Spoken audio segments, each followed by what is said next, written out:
इस वीडियो के 4 पार्ट्स होंगे। फर्स्ट पार्ट में इस वीडियो को बनाने का एग्जैक्ट कॉन्टेक्स्ट आपको समझाएंगे। सेकंड पार्ट में बात करेंगे कोई भी नैरेटिव कैसे बनाया जाता है, आपके माइंड से कैसे प्ले किया जाता है। थर्ड पार्ट में will explain few very important aspects about real estate of Gautam Buddh Nagar, specially Yamuna expressway, जो आपको नहीं पता। और लास्ट पार्ट में अपना कंक्लूजन देंगे। लेकिन एक रिक्वेस्ट है कि या तो आप ये वीडियो पूरी एंड तक देखें या इसे अभी बंद कर दीजिए। So let's start the video. First part में सबसे पहले आप ये अंडरस्टैंड कीजिए कि हम ये वीडियो क्यों बना रहे हैं, इसका क्या कॉन्टेक्स्ट है, क्योंकि आप में से काफी लोगों को ये समझ नहीं आएगा। So I made my last video on sector 150, 151, 152 of Noida. उस वीडियो के स्टार्ट में ये समझाने के लिए कि हर कोई अपना नैरेटिव और परसेप्शन क्रिएट करता है अपने ही फायदे के लिए। मैंने 10 सेकंड का एक एग्जांपल दिया गुड़गांव के कंटेंट क्रिएटर का जो सेल्फ प्रोक्लेम गुरुजी हैं। बस उनका एक रेफरेंस दिया to make the viewers understand a point कि हर कोई अपनी दुकान चला रहा है, आप सबकी सुने but take your own inform decision. उसके बाद गुरुजी ने एक 50 मिनट का वीडियो बना दिया और वो वीडियो मुझे कुछ लोगों ने भेजा भी कि आप इसे काउंटर करो, you are the only one जो अच्छे से आंसर कर सकता है on Noida's real estate। तो I saw that video और मुझे तो पर्सनली काफी किडिश लगा था। But while watching the video I noticed कि उस वीडियो के कमेंट्स में मुझे टैग किया किसी ने और वो कमेंट 2 मिनट में वीडियो देखते देखते ही डिलीट हो गया। इस पे आऊंगा अभी मैं नेक्स्ट पार्ट में। तो उस वीडियो में उन्होंने नोएडा रियल एस्टेट के बारे में अपना व्यू बताया, थोड़ा सा मुझे भी एड्रेस किया इनडायरेक्टली। अब मैंने पास में इनकी वीडियोस देखी हैं, इनफैक्ट मुझे तो काफी इंटेलेक्चुअली लगते हैं। पहले भी काफी बार इन्होंने नोएडा रियल एस्टेट के बारे में नेगेटिव बोला है बट आई नेवर आंसर्ड, क्योंकि किसी को भी सोशल मीडिया पे पर्सनल बोलना is the last thing I would do. खैर वो वाला वीडियो थोड़ा फूफा जी वाइब था। सो मैंने अपनी कम्युनिटी ग्रुप में क्वेश्चन पूछा कि नेक्स्ट वीडियो का सजेशन बताओ। उसमें मैंने एक ऑप्शन ये भी डाल दिया कि शुड आई आंसर टू फूफा जी ऑफ गुड़गांव। बस एक मैसेज डाला छोटा सा, वो भी अपनी कम्युनिटी में जिसमें ऑलमोस्ट वैसे 3000 लोग हैं। Then he again made a 40 minute video justifying कि मैं फूफा जी नहीं हूँ, गुरुजी वाइब हूँ। बट क्रक्स अगेन यही कि नोएडा और specifically Yamuna expressway real estate क्यों खराब है। सो 10 सेकंड के एक रेफरेंस और एक व्हाट्सएप मैसेज की वजह से जो 90 मिनट का इन्होंने कंटेंट बनाया, जो उसमें गलतियां हैं, तो I have to address this now.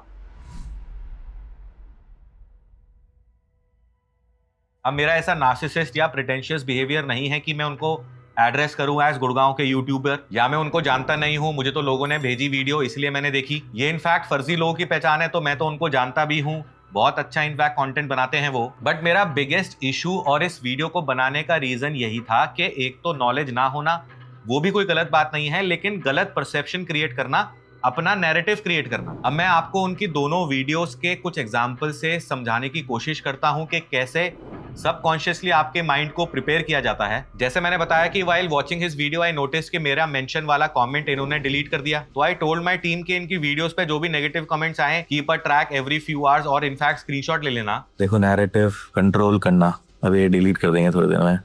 Crazy करते हैं सर भी। तो अब जब आप उनकी वीडियो देखोगे या जिन्होंने भी देखी होगी उनमें से काफी लोग कमेंट्स भी पढ़ते हैं, तो जो नेगेटिव कमेंट्स इन्होंने डिलीट किए और सिर्फ पॉजिटिव कमेंट्स पढ़ने से आपके दिमाग में परसेप्शन क्रिएट होगा कि भाई बाकी सब लोग भी यही कह रहे हैं कि नोएडा में तो गरीब रहते हैं, Gurgaon is the place to be. तो जो भी इनको कमेंट्स में काउंटर कर रहा था वो तो सारे कमेंट्स ये डिलीट कर रहे थे। In fact I put screenshots of those comments. But आप ये अंडरस्टैंड करो कि अगर कोई भी ओपिनियन बेस्ड कंटेंट होगा तो उसमें दोनों साइड के आर्गुमेंट्स आएंगे ही। कौन सा आर्गुमेंट सही है कौन सा गलत है वो सेकेंडरी बात है, लेकिन आप एक साइड की ही अगर कमेंट्स देखोगे तो सबकॉन्शियसली उसी को सही मानोगे। इनफैक्ट ऐसे कमेंट्स डिलीट करने जैसी छोटी चीज तो एक इनसिक्योर आदमी ही करेगा। और भी आपको बताता हूं कि इन्होंने क्या बेतुकी बातें बताई, जैसे कि इन्होंने बोला कि जितनी दारू गुड़गांव में पी जाती है एक साल में उतनी पूरे यूपी में नहीं पी जाती, और नंबर्स में ऑब्वियसली ज्यादा होगी यूपी में, बट वैल्यू टर्म्स में अकेले गुड़गांव में जितनी दारू पी जाती है वो पूरे यूपी से ज्यादा है। अब इससे आपको क्या फील आएगा कि यूपी में नोएडा में तो देसी ठर्रे वाले लोग हैं और गुड़गांव में गोल्ड लेवल पीने वाले लोग हैं। तो हम तो डेटा निकाल ही लेंगे। अगर हमने ये निकाल लिया कि यमुना एक्सप्रेसवे पे हर दिन का टोल का कलेक्शन कितना होता है, तो ये तो बहुत छोटा डेटा है। तो फिगर्स ये हैं कि गुड़गांव में एक साल में दारू पी जाती है of almost 3800 crore and entire UP is close to 57,000 crore in a year. Even अकेले नोएडा में साल में तकरीबन 2200 करोड़ की दारू पी जाती है, और वो उतना ही डिफरेंस है जितना पॉपुलेशन का डिफरेंस है बिटवीन नोएडा और गुड़गांव। और भी ऐसी काफी बेतुकी बातें करी, जैसे सेक्टर 152 में इसलिए मत लीजिए कि वो 8 नंबर है, उसमें कुछ वास्तु का एंगल बताया। मतलब सर अब आप कुछ भी बताएंगे। सेक्टर 44 है नोएडा में, सेक्टर 107 है नोएडा में। आपका actively promoted project Godrej zenith sector 89 में है। और एक ये story south Bombay, south Delhi, Delhi के साउथ में गुड़गांव आता है, दिल्ली के ईस्ट में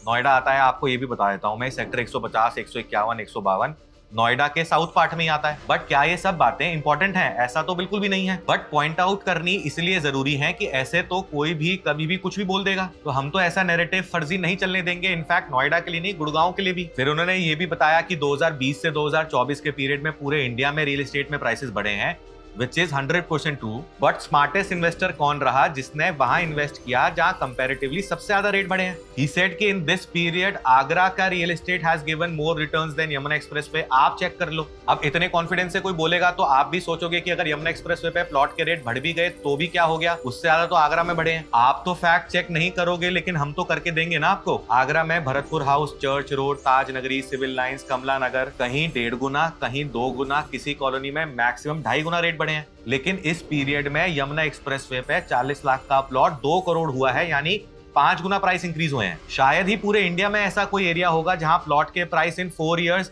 5 गुना बढ़े हैं। बट आपको ये इसलिए बोला गया कि यमुना एक्सप्रेसवे छोड़ो, इससे बेटर है कि आप आगरा में ले लो। अब आप आगरा में तो लोगे नहीं, तो आप इनसे पूछोगे कि कहां लें। इस पे भी आगे आएंगे कि सर क्या सजेस्ट करेंगे। और दूसरा ये भी समझो कि छोटे शहरों में पेपरों में जरूर बढ़ जाते हैं रेट्स, बट बेचने जाओ तो खरीदार मिलता नहीं है। अगर 10-15 प्लॉट सेल पे आ जाए आगरा की किसी प्लॉटेड कॉलोनी में, तो 1 साल लगेगा उन 10-15 प्लॉट्स को बिकने में। बाहर से नए आदमी का इन्फ्लक्स होता नहीं है इन शहरों में। उसी कॉलोनी के एक आदमी ने एक प्लॉट और ले लेता है। इस तरह के शहरों का मेजर रियल एस्टेट ये है कि एक कॉलोनी में कोई 200 गज की कोठी में रहता है, वो उसी कॉलोनी में दूसरा प्लॉट कोई अवेलेबल आया सेल के लिए 300 गज का फॉर एग्जांपल, बेटर लोकेटेड, तो उसको खरीद लेता है। बट क्या इसका मतलब यह है कि आगरा में, सोनीपत में, मेरठ में, झज्जर में प्लॉट्स नहीं खरीदने चाहिए? तो ऐसा तो बिल्कुल नहीं है। रियल एस्टेट के सारे सजेशंस काफी लेयर्ड होते हैं। आगे वीडियो में आपको बहुत अच्छे से समझाएंगे पूरी cycle of real estate price appreciation. In fact एक एनआरआई क्लाइंट से बात हो रही थी जो मेरठ से हैं और दुबई में रहते हैं। तो मेरठ के बेस्ट मॉल में धुरंधर मूवी फैमिली के साथ देखने गए and he had to leave the movie in between. इस तरह के शहरों में भी जो लाइफ में अच्छा कर रहा होगा, सिविक सेंस चाहेगा, अच्छा कंट्रोल्ड एनवायरनमेंट अपनी फैमिली चाहेगा, तो वो निकल जाता है इन शहरों से। बस वहां वही पैसे वाला आदमी रहता है जो उसी शहर में कोई धंधा कर रहा होता है। फिर इन्होंने पॉपुलेशन का मैट्रिक दिया कि नोएडा में 9 लाख की पॉपुलेशन है, कोई आना ही नहीं चाहता इस शहर में। अब ऐसे आप सेलेक्टिवली कोई डेटा नोएडा वर्सेस गुड़गांव का कंपेयर करके बता दो, किसी डेटा में यमुना एक्सप्रेसवे वर्सेस गुड़गांव कर दो, तो ऐसे तो होगा नहीं। लास्ट जब सेंसस हुआ था 2011 में, तो नोएडा शहर की पॉपुलेशन थी 6.5 लाख, ग्रेटर नोएडा में थी 1 लाख। 2011 में इनफैक्ट ग्रेटर नोएडा में पहली बार सेंसस हुआ था क्योंकि नया शहर था। एक तो 2011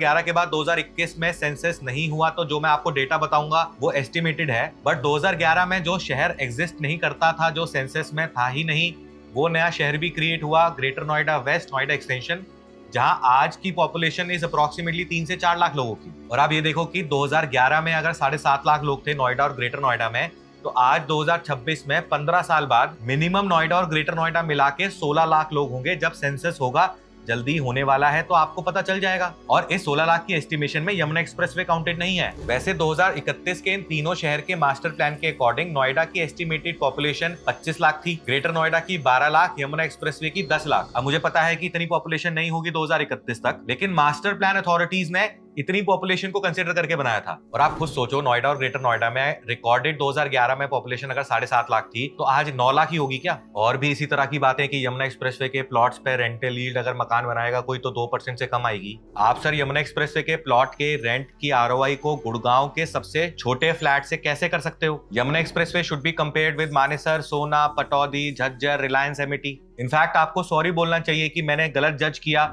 जहां प्लॉट 40 लाख का था, मैंने मना किया खरीदने के लिए, आज वो 2 करोड़ का हो गया है। मुझे नहीं थी नॉलेज, मैंने आपको गलत सजेस्ट किया। उस टाइम तो काफी सारे आईटी प्रोफेशनल स्पेसिफिकली 40 लाख का प्लॉट खरीद सकते थे, आज तो 2-2.25 करोड़ में। अब आपको पता ही है किस तरह के पेमेंट टर्म्स होते हैं, तो खरीद ही नहीं सकते। और जो आपकी आज की राय है कि वहां का 2 करोड़ का प्लॉट बेच के यमुना एक्सप्रेसवे से नोएडा में फ्लैट खरीद लो, ये और बहुत गलत सजेशन है। एक उन्होंने 1090, 2080 जो गोदरेज का हैबिटेट के बारे में मैंने बोला, तो उन्होंने बोला कि पेमेंट प्लान भी एक चीज होती है। मुझे एक चीज समझाएं, पहले तो 2.25 करोड़ का फ्लैट इस पेमेंट प्लान की वजह से 2 करोड़ का लिया, 40 लाख दिए, और आज वो फ्लैट 2 करोड़ 80 लाख का ही है। आज बेच के 40 लाख के ऊपर 80 लाख मिल भी जाएगा। बट जिस साइकिल में 2 करोड़ के फ्लैट 4, 5, 6 करोड़ के हुए हैं, तो मैक्सिमम लोग जो नहीं बेचेंगे उनका तो बड़ा नुकसान हो गया। और अगर मान भी लें कि 20-80 वाले का फ्लैट बिक गया, उसको 40 लाख के अगेंस्ट 1-1.25 करोड़ रुपए हाथ में आ गया, अब वो क्या करे, उसे 1.25 करोड़ का आपके कहने पे कलकत्ता में ले। For your knowledge sir, same time में सेक्टर 150 में अंतारा सीनियर लिविंग में 7700-7800 रुपए पर स्क्वायर फीट के रेट में, जिसने 1090 पेमेंट प्लान में 23-24 लाख रुपए दिए थे, उसको प्रीमियम मिला है 3.25 करोड़ रुपए का। तो बेस्ट रियल एस्टेट कंसल्टेंट वो रहेगा जो ये बोलता कि गोदरेज हैबिटेट ना लेके अंतारा सीनियर लिविंग सेक्टर 150 में सेम पेमेंट प्लान में लीजिए। इसलिए again I will repeat my self कि हर शहर की नॉलेज ना होने में कोई प्रॉब्लम नहीं है, लेकिन ये बोलना कि मुझे हर शहर के रियल एस्टेट के बारे में पता है ना पता होने के बावजूद और गलत सजेशन देना, अपना नैरेटिव चलाना, इस चीज से प्रॉब्लम है। अब गुड़गांव के सारे real estate content creators, brokers Noida के बारे में तो अच्छा बोलने लग गए, लेकिन अगर आप 150, 151, 152 को नेगेटिव बोलोगे तो 5 साल बाद फिर अपोलोजाइज करना पड़ेगा आपको। Birla, Prestige, DLF, Adani, Experion, Sobha, Puravankara, Signature Global, ये सब पागल हैं, आप समझदार हैं। मेरा व्यूअर्स को समझाने का बस कॉन्टेक्स्ट ये है कि गुड़गांव की ब्रांडिंग आपने 2017-18 में इस तरह की सुनी थी। आपको लगता था उस टाइम भी कि गुड़गांव कितना रईसों का शहर है। ये ब्रांडिंग इस शहर की किसने करी है? जिसका यहाँ पे माल आया है। और आपको दूसरे कॉन्टेक्स्ट से समझाता हूँ, create perception till it becomes real. मैं आपको एक जेनरिक एग्जांपल से समझाने की कोशिश करता हूँ कि तब तक परसेप्शन क्रिएट करा जाता है जब तक वो रियल ना लगने लगे। ये सेम चीज धुरंधर मूवी हो, चाहे शाहरुख खान की पर्सनल ब्रांडिंग हो, आपको क्या लगता है कोई भी चीज ऑटोमेटिक नहीं हुई है, हर चीज प्लानिंग के तहत एक क्रिएट करी जाती है। जैसे सर मूवीज के कॉन्टेक्स्ट से आपको अपना व्यू पॉइंट देते हैं, मैं भी आपको समझाने की कोशिश करता हूं। जैसे रामायण मूवी का टीजर आया, आपने वो टीजर देखने के बाद अगर इंस्टाग्राम पे एक रील देखी कि रणबीर कपूर तो बीफ खाता था, I'm a big beef guy. तो वो रील भी आपको दिखाई जा रही है। आपका माइंड किसी भी चीज के लिए प्रिपेयर किया जा सकता है। हाईएस्ट ऑर्डर थिंकिंग ये है कि everybody on social media is there to sell you something. एक तो होता है कि किसी शहर के रियल एस्टेट के बारे में एक्चुअल डेटा पॉइंट्स बताना, दूसरा ये तरीके हैं कि गुड़गांव शाहरुख खान है, नोएडा अजय देवगन है, सेक्टर 150 नोएडा है या ग्रेटर नोएडा है, मैं ये बोलूं कि डीएलएफ बिरवाना गुड़गांव है या मानेसर है, ये सब इररिलेवेंट है। To be the best real estate consultant of a city you have to live that city. Better way to phrase this is कि I know Gurgaon, I know nothing about Noida, I maybe know few things about Pune या कलकत्ता, आप मेरे से समझो, बाकी take your own informed decision. In fact मैं ये बोलूंगा कि you are doing a fantabulous job, you are one of the best content creators in the real estate domain, but just don't break the character. हम आपको कपिल शर्मा की तरह देखें, हम आपको शक्तिमान या सुनील पाल की तरह ना देखें।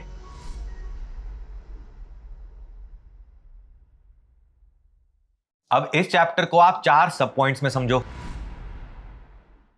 इंडिया में 2011 में टोटल पॉपुलेशन का तकरीबन 31% लोग शहरों में रहते थे। अब इस तरह के डेटा को हर बार 2011 से इसलिए कनेक्ट करना पड़ता है क्योंकि लास्ट सेंसस तभी हुआ था। खैर आज 2026 में एस्टिमेटेड 37% लोग शहरों में हैं। 2030 तक 3% लोग और आने हैं, यानी ऑलमोस्ट 4 से 5 करोड़ लोग, यानी रिक्वायरमेंट ऑफ ऑलमोस्ट 1 करोड़ घर। अब ये सारा मेजर इन्फ्लक्स इंडिया के टॉप 8-10 शहरों में ही होना है, जैसे बैंगलोर, मुंबई, चेन्नई, हैदराबाद, पुणे, दिल्ली एनसीआर। अब क्योंकि पूरे इंडिया के 52-53 करोड़ लोग जो अर्बन शहरों में है, उसके ऑलमोस्ट 9 से 10% दिल्ली एनसीआर में है, तो मैं ये मान सकता हूं कि 4-5 करोड़ नए लोग जो अगले 4-5 साल में आने हैं, उनमें से 10% यानी 40 से 50 लाख लोग उसी रेशियो में दिल्ली एनसीआर में ही आएंगे। और जो भी ये नए लोग आएंगे, चाहे छोटे हों, चाहे बड़े, चाहे महंगे, चाहे सस्ते, घर तो सबको चाहिए होंगे। और गवर्नमेंट ऐसे तो पॉलिसी नहीं डिजाइन करती कि दिल्ली और गुड़गांव की कनेक्टिविटी बेहतर मत करो, मेट्रो मत बनाओ, क्योंकि गुड़गांव के प्राइस भरने कम हो जाएंगे। क्योंकि आज दिल्ली से गुड़गांव जाने में मुश्किल होती है, तभी आदमी दिल्ली छोड़ के गुड़गांव शिफ्ट करता है। ऐसे तो गवर्नमेंट नहीं सोचती, प्रॉपर्टी के प्राइस बढ़ने से तो इंडिया की ग्रोथ नहीं होगी। तो इस अर्बनाइजेशन की प्रॉब्लम का एक ही सोल्यूशन है, नए शहर फ्यूचर की डिमांड के लिए क्रिएट करना। जैसे नोएडा और गुड़गांव भी दिल्ली के ऑल्टरनेट, दिल्ली के सैटेलाइट शहर की तरह ही क्रिएट किए गए थे। अब अगर ये शहर भर जाएंगे और अफोर्डेबल नहीं रहेंगे तो नए शहर क्रिएट करने ही पड़ेंगे। और एक बहुत इंपॉर्टेंट फैक्टर अफोर्डेबिलिटी भी है कि जितने भी नए लोग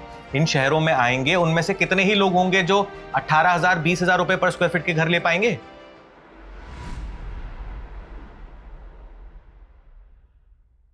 दिल्ली एनसीआर की पॉपुलेशन जो तकरीबन 5 करोड़ है, यहाँ पे एक एयरपोर्ट से काम चल ही नहीं सकता। न्यूयॉर्क में 2 करोड़ लोगों के लिए 3 मेजर एयरपोर्ट है। आने वाला इंडिया ज्यादा फ्लाइट से ट्रैवल करेगा। जितने भी अपर मिडिल क्लास हैं, कौन ही ट्रैवल कर रहा है ट्रेन में। इंडिया की एविएशन इंडस्ट्री बहुत तेजी से ग्रो हो रही है। आज तकरीबन $15 बिलियन की इंडस्ट्री है। अगले 5 साल में तकरीबन $26 बिलियन की इंडस्ट्री होगी। 2025 में इंडिया में 37 करोड़ पैसेंजर्स ने ट्रैवल किया, मतलब जितने टिकट्स बिके, उसमें ऑब्वियसली रिपीट फ्लायर्स भी होंगे। 2030 तक ये नंबर टच करेगा ऑलमोस्ट 50 50 करोड़ लोगों का। अब ये सोचो कि इंडिया अगर $10 ट्रिलियन की इकोनॉमी बनेगा तो ये होगा तो ऐसे ही कि जो ग्रोथ ड्राइवर्स आज नहीं है उनको क्रिएट करेगी गवर्नमेंट, और इस $10 ट्रिलियन की इकोनॉमी में से एटलीस्ट 10% शेयर यूपी शहर का होगा, और यूपी की फाइनेंस कैपिटल है गौतम बुद्ध नगर। इसके लिए गवर्नमेंट सबसे पहले इंफ्रास्ट्रक्चर बेटर कर रही है, मतलब रोड्स, हाईवेज, एक्सप्रेसवेज, मेट्रोज, और किसी भी इंफ्रा डेवलपमेंट में सबसे बड़ी डेवलपमेंट एयरपोर्ट, और एशिया का अगर सबसे बड़ा एयरपोर्ट बनाना है तो उसको सबसे बड़ा लैंड भी चाहिए होगा, वरना ये एयरपोर्ट तो ये नोएडा एक्सप्रेसवे पे बना लेते। अब इंफ्रा के बाद आता है इंडस्ट्रियलाइजेशन, फिर अर्बनाइजेशन, और साथ साथ creation of high paying jobs through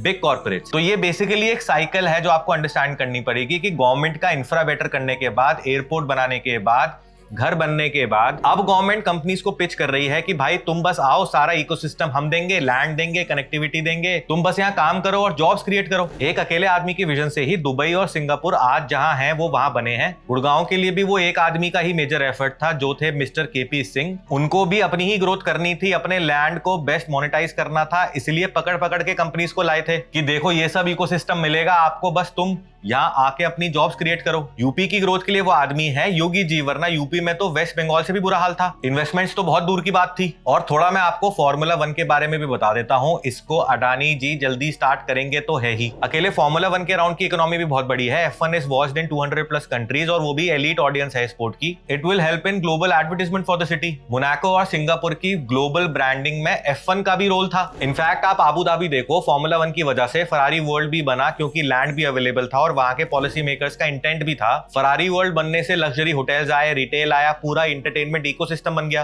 formula 1 अगर सही से इंप्लीमेंट हुआ, जो अब चांसेस हैं अडानी के आने के बाद कि काफी अच्छी तरीके से इंप्लीमेंट होगा, तो उससे सिर्फ गवर्नमेंट के रेवेन्यू से बड़ा बेनिफिट मेरी नजर में ग्लोबल ब्रांडिंग का रहेगा। फॉर्मूला 1 के पास फरारी वर्ल्ड, डिज्नीलैंड जैसा कोई थीम पार्क भी यहाँ आए। और आपको शायद पता होगा यमुना एक्सप्रेसवे पे काफी बड़ा एक्सपो सेंटर भी बनना है। जब ग्रेटर नोएडा में कोई बड़ा एक्सपो होता है तो आप पता करें, अगर कोई ग्रेटर नोएडा में आपके नोन रहते हो, कि कितनी इकोनॉमिक एक्टिविटी होती है, क्या रेंटल्स हो जाते हैं ग्रेटर नोएडा के स्टूडियो और होटल्स के। तो यमुना एक्सप्रेसवे पे लैंड की अवेलेबिलिटी है और सारा इकोसिस्टम जितना रिक्वायर्ड है वो सारा क्रिएट हो रहा है। अब जेकब एली साहब, ताज रेसिडेंसीज जैसे प्रोजेक्ट यहाँ आने से नोएडा की भी देखो ब्रांडिंग कितनी बेटर हुई है। और आप ये भी सोचो, गुड़गांव के पास अगर आईजीआई एयरपोर्ट ना होता तो आज का गुड़गांव नहीं बन पाता। सिर्फ कांच की बिल्डिंग बनने से, आईटी जॉब्स क्रिएट होने से ग्रोथ नहीं आ सकती। चाइना भी आईटी की वजह से इतना ग्रो नहीं हुआ है। China is the manufacturing hub for the world. और एक छोटा आर्गुमेंट ये भी रहता है कि इस एयरपोर्ट को यूज कौन करेगा। सबसे पहले तो ये देखो कि इस एयरपोर्ट से 100 किलोमीटर के रेडियस में कितने शहर हैं, और कुछ रिक्वायरमेंट एयरपोर्ट की टूरिज्म से भी बनेगी। हर साल ताजमहल देखने 70 लाख टूरिस्ट, जिसमें से 7 लाख तो सिर्फ फॉरेनर टूरिस्ट जाते हैं। वृंदावन हर साल 10 करोड़ लोग जाते हैं, इनमें से 5% यूज करेंगे ये एयरपोर्ट। तो कोई भी जो यहाँ आएगा वो ये तो नहीं सोचेगा कि मैं आईजीआई की टिकट बुक करूं, फिर वहां से टैक्सी से आऊं। और एक दूसरा आर्ग्यूमेंट ये है कि नोएडा के कुछ एरिया से आईजीआई और नोएडा इंटरनेशनल एयरपोर्ट पहुंचने तक बराबर टाइम लगेगा। लेकिन आप रोड के ट्रैफिक को तो अंडरस्टैंड करो ही, लेकिन आप एयरपोर्ट के अंदर के भी ट्रैफिक को अंडरस्टैंड करो। ये बहुत बड़ा डिफरेंस रहेगा कि कोई आदमी अगर जेपी विस्टाउन रहता है, वो आईजीआई 1.25 घंटे में पहुंचेगा और नोएडा इंटरनेशनल एयरपोर्ट लेट से 1 घंटे में पहुंचेगा, पर उसे चेक इन टाइम से 2-3 घंटे पहले एयरपोर्ट नहीं पहुंचना पड़ेगा। यहाँ 40 मिनट पहले पहुंच के काम चल जाएगा, क्योंकि एयरपोर्ट के अंदर का ट्रैफिक काफी कम होगा। गुड़गांव में ज्यादा हाई पेइंग जॉब्स हैं, कॉस्मोपॉलिटन वाइब है। नोएडा के मुकाबले गुड़गांव में फॉर्च्यून 500 कंपनी ज्यादा हैं, इसमें किसी को डाउट नहीं है। लेकिन नोएडा में आज जितनी आईटी हाई पेइंग जॉब्स हैं, वो बहुत तेजी से नोएडा में और नई कंपनीज आ रही हैं। बट पूरे नोएडा में एमएसएमई बिजनेसेस और इंडस्ट्रियलिस्ट बहुत हैं। आप मानिए 20 करोड़ से 200-250 करोड़ के टर्नओवर वाले बिजनेसमैन बहुत हैं। और डेटा पे ज्यादा बात करनी चाहिए, जैसे बार्कलेज ने 3,17,000 स्क्वायर फीट का ऑफिस डीएलएफ डाउनटाउन में लिया, बेयरशेल एट 136 रुपीज पर स्क्वायर फीट। गुड़गांव एंटर करते ही आपने शायद देखी होगी नई बिल्डिंग डीएलएफ ने बनाई है, काफी सुंदर भी लगती है। और सेम टाइम में नोएडा सेक्टर 132 में एस कैपिटॉल में एक्सचेंजर ने 1,65,000 स्क्वायर फीट ऑफिस लीज पे लिया है एट 192 रुपीज पर स्क्वायर फीट। मतलब नोएडा में 192 रुपए पर स्क्वायर फीट में ऑफिस की लीजिंग। ऑल्दो ये बेयरशेल डील नहीं थी, इसमें फर्निशिंग्स, रिसेप्शन, वाईफाई सारी फैसिलिटीज करके देनी है एक्सचेंजर को। बेयरशेल यहाँ पे तकरीबन 125 रुपए पर स्क्वायर फीट का चढ़ा है। बट जैसा मैंने वीडियो में पहले भी बताया कि कहानी हेडरूम की है कि कहां पे स्कोप ज्यादा है प्राइस को इंक्रीज करने का। अब आप देखो धीरे धीरे गुड़गांव के बराबर ऑफिस के नोएडा के रेंटल्स पहुंच गए हैं, जो 5 साल पहले आप मानिए गुड़गांव से 1/4 थे। अब ये बात करते हैं कि इनिशियली यमुना एक्सप्रेसवे पे रहेगा कौन, जिसमें से एक कैटेगरी होगी जिसके पास 2 ऑप्शंस होंगे, जिनकी जॉब नोएडा में होंगी। तो या तो वो नोएडा एक्सप्रेसवे की पुरानी खराब सोसाइटीज में रहें, या फिर वो एक्स्ट्रा ट्रैवल करके यमुना एक्सप्रेसवे की नई अच्छी प्रीमियम सोसाइटीज में रहेंगे। और दूसरे काफी लोग शिफ्ट करेंगे जिनके बच्चे कंपैरेटिवली थोड़े बड़े हो जाएंगे वहां पे कोठियों में स्पेशली जो सोसाइटीज के अंदर बनेंगी। यूएसए में भी है ऐसा कि काफी अपर मिडिल क्लास और रईस लोग न्यूयॉर्क, मैनहट्टन और ब्रुकलिन में रहते हैं, बट काफी सारे पैसे वाले लोग वहां के आउटस्कर्ट्स, जिसे वहां सबर्ब्स बोलते हैं, जैसे न्यू जर्सी और हैम्पटन्स, वो शहर से दूर वहां पे विलास में रहते हैं। जैसा कुछ टाइम पहले तक जेपी ग्रीन्स में रहते थे, आज सेंट्रल पार्क, फ्लावर वैली, सोना में रहते हैं। फिर जैसे बहुत लोग नोएडा एक्सटेंशन में रहते हैं जिनका होम टाउन NH24 से कनेक्टेड है, जैसे मेरठ, मुरादाबाद, मुजफ्फरनगर, हापुड़। सेम वे जितने भी शहर यमुना एक्सप्रेसवे के 250 किलोमीटर में है, if they will move to Gautam Buddh Nagar, they will choose Yamuna expressway. बहुत सारे शहर हैं यमुना एक्सप्रेसवे के बेल्ट पे, मुझे नाम बताने की जरूरत नहीं है। काफी लोग फरीदाबाद से भी मूव करेंगे यमुना एक्सप्रेसवे पे, आप देखेंगे, और काफी लोग गुड़गांव से अप डाउन करेंगे यमुना एक्सप्रेसवे पे जिनके घर होंगे। मैं आपको बहुत डिटेल में नहीं बता रहा कि कौन सी सड़क, कौन सा हाईवे किस शहर से कनेक्ट करेगा यमुना एक्सप्रेसवे पे, क्योंकि ऑलरेडी वीडियो काफी लंबी हो जाएगी। इस यमुना एक्सप्रेसवे बेल्ट को आप देखना, दिल्ली से, गाजियाबाद से, नोएडा से, नोएडा एक्सटेंशन से, गुड़गांव से, फरीदाबाद से,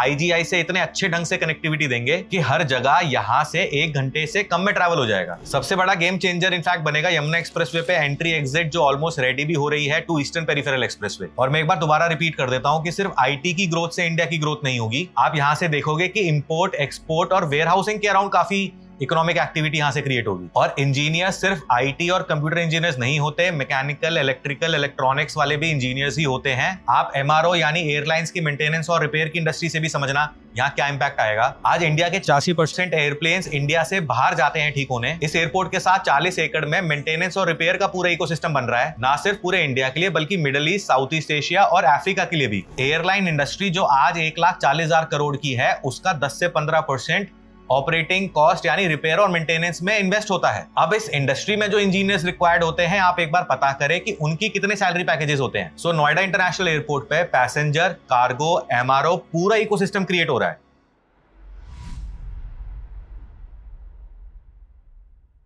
अब मैं आपको बहुत अच्छे तरीके से रेट्स की साइकिल समझाता हूं। किसी भी अनडेवलप्ड शहर में पहले इंफ्रास्ट्रक्चर डेवलपमेंट आता है, जैसे रोड, एक्सप्रेसवे, हाईवेज, मेट्रो, मतलब नजदीक के बड़े शहर से छोटे शहर की कनेक्टिविटी को बेटर किया जाता है। इस इंफ्रा की डेवलपमेंट से फॉर एग्जांपल आज के कॉन्टेक्स्ट में 30,000 रुपए गज का प्लॉट का अगर प्राइस है उस शहर का, तो वो 60,000 रुपए गज का हो जाता है। फिर उसी शहर के लोग इस नए एरिया में अपनी थोड़ी पुरानी कचर पचर वाली कॉलोनी से शिफ्ट करते हैं टूवर्ड्स एक्सप्रेसवे, टूवर्ड्स हाईवे, जहां पे ये नया डेवलपमेंट होना स्टार्ट होता है, और रेट 60,000 रुपए गज से 80,000 रुपए गज तक का जाता है। उसके बाद उस शहर में कनेक्टिविटी की वजह से नई इंडस्ट्रीज आती हैं, जिससे लोअर मिडिल और मिडिल इनकम ब्रैकेट के नए लोग उस शहर में शिफ्ट करते हैं और रेट को 1 लाख रुपए गज तक ले जाते हैं। अब 1 लाख रुपए गज से प्राइस तब इंक्रीज करेगा जब वहां अपर मिडिल और हाई इनकम के नए लोग आएंगे, जिसके लिए चाहिए हाई पेइंग जॉब्स और इंडस्ट्रीज, जिससे प्राइस 1 लाख रुपए गज से 2 लाख, 2.25 लाख रुपए गज तक जाता है। अब इससे ऊपर रेट बढ़ने के लिए चाहिए एस्पिरेशनल कोशेंट। जो मैं आपको प्राइस का एग्जांपल दे रहा हूं 2026 के कॉन्टेक्स्ट से दे रहा हूं, तो 2 लाख, 2.25 लाख रुपए गज से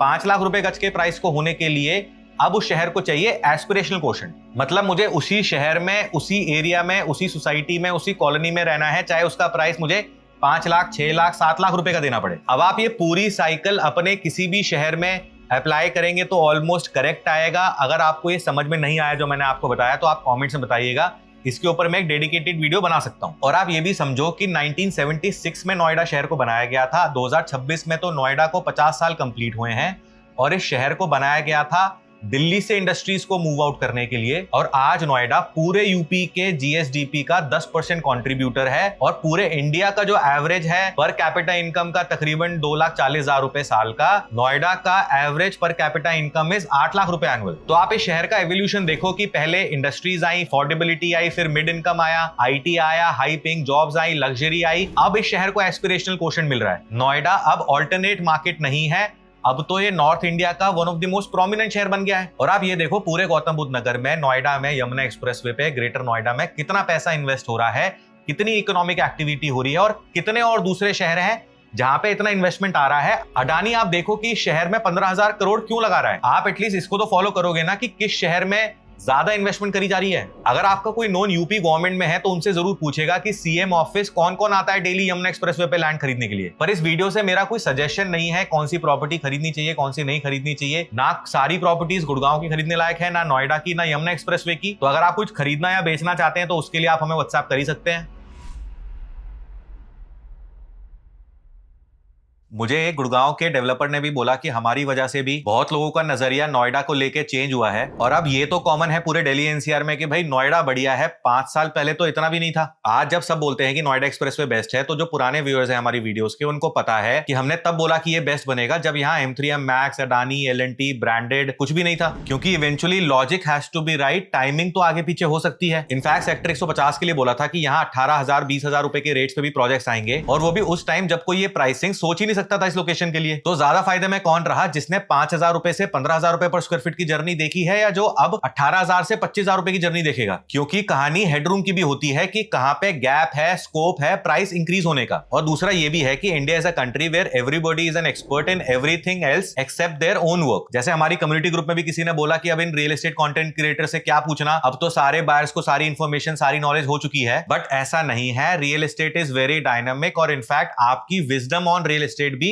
borrowed है। In fact you should be happy with all the real estate content creators कि जो इन्फॉर्मेशन आपको सालों घूमने के बाद भी समझ नहीं आ पाती, वो आप 10 मिनट की वीडियो से अंडरस्टैंड कर लेते हो। आपके नोन में अगर किसी ने आइवरी काउंटी में शॉर्ट टर्म में अच्छा प्रीमियम कमा लिया, तो आपने उसका सुन के जेड काउंटी वेव सिटी में अगर खरीद लिया, तो ऐसा नहीं होता। इतना ईजी नहीं है real estate investing. What has happened in the past will not decide what is going to happen in the future. मैं आपको एक एग्जांपल और देता हूं कि जैसे हमने लास्ट वीडियो में बोला कि जिनके पास भी ready to move in flats हैं सेक्टर 150 के अंदर, उनको बेच के इसी सेक्टर में नए प्रोजेक्ट में इन्वेस्ट करना चाहिए। बट अगर आपके पास ATS प्रिस्टीन फेज 1 में है फ्लैट, तो आपको कभी नहीं बेचना चाहिए। दोबारा उस डेंसिटी की, उस लोकेशन की सोसाइटी नहीं बन सकती। तो आपको 10-20 मिनट की वीडियो में कितना ही अंडरस्टैंड करा सकते हैं, उसके आगे के लिए तो आपको जुड़ना पड़ेगा, हमसे मिलना पड़ेगा। मैं आपको ये हेडरूम वाली चीज स्टॉक मार्केट से भी समझाता हूं। यूएसए में लास्ट 10 सालों में 50% returns came from 7 stocks only. सब टेक्नोलॉजी, AI, सेमीकंडक्टर से रिलेटेड है। Apple, Microsoft, Nvidia, Amazon, alphabet, Meta, Tesla. लेकिन इंडिया में निफ्टी 50 में लास्ट 20 साल में जो 12-13% का रिटर्न मिला है, वो कंपाउंडिंग अलग अलग इंडस्ट्रीज से थी। Almost 50% market cap has been with banks, FMCG, IT services, oil और एनर्जी कंपनीज। बट अगले 20 साल में 12-13% का return in set of companies से दोबारा नहीं मिल सकता, क्योंकि बेस इंक्रीज हो गया है। अगर निफ्टी 50 को सेम 12%, 13% का रिटर्न अगले 20 साल तक देना है, तो वो तब होगा जब इंडिया में manufacturing, defence, electronics, green energy, basically तब जब नई इंडस्ट्रीज एक्सपोनेंशियली ग्रो होंगी।